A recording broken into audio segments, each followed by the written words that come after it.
For sure. And I think one of the main things that's evident to sort of us from fans, just from your social media, is sort of this feeling that you're having fun with wrestling. Again, you said it yourself that having fun makes all the difference. Mhm. What do you think's been kind of the key factor for you in kind of mentally getting back to that stage with wrestling where it's fun again? And, was it a sort of process that took time? Was there sort of a concern that, you might have, fallen out of love with it? Or was it just something that as soon as you step back and Impact, it was like, oh, this is actually really fun again? Yeah. So the biggest issue I had with fun in wrestling, it's a lot of the mental game.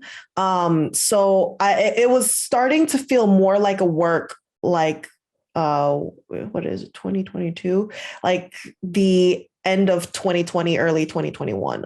So it felt more like a work and less fun. And the minute it started to become like after I needed to take a couple months off just to kind of reevaluate what I wanted to do in general, whether it be wrestling again or just real life stuff. Like me and Keith got married, and 2 weeks later we moved like halfway across the country. So it was just a lot of real life stuff happening back to back to back anyway.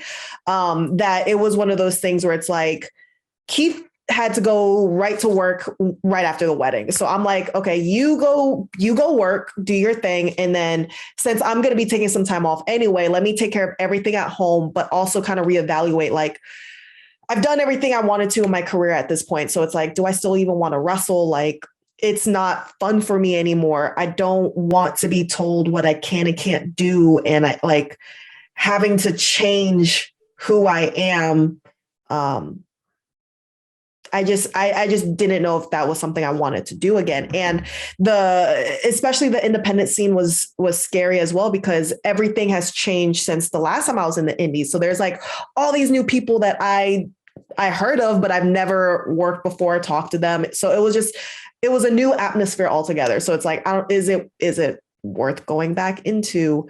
So I took about 2-3 months off before I had my first match. And the first match was mainly like, okay, let me get through my mental blocks first. Like wrestling is like riding a bike. So it's like, once I get in the ring, I know what I need to do, but it's just getting in the ring first, because I wouldn't even go to training because seeing a ring gave me anxiety. So I wouldn't even like go to training or do any roles or anything.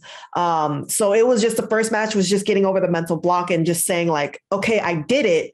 Now what? See if there was a light that ignited again. And there was, and it was one of those things like, okay, well, I did my first match. Let me do it again just to see. And let me wrestle someone. Cause the first match I wrestled was Athena.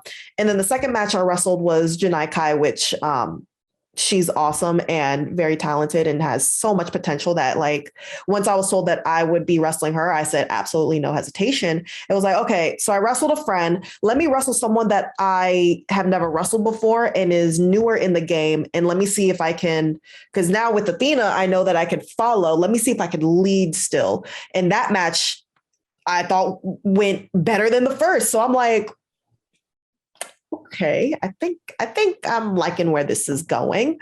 And then finally talking to Gail and establishing like what my concerns were.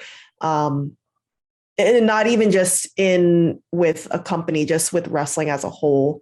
And finally sitting and talking to Keith and like talking to my friends, it was like, okay, if I was going to do one more run, like on TV, Impact would be the way to go. And so once I finally got over that hump of not knowing what I wanted to do, it was just a straight shot. Like, okay, yeah, let's do it. Impact, let's do it. So it was a roller coaster event for sure.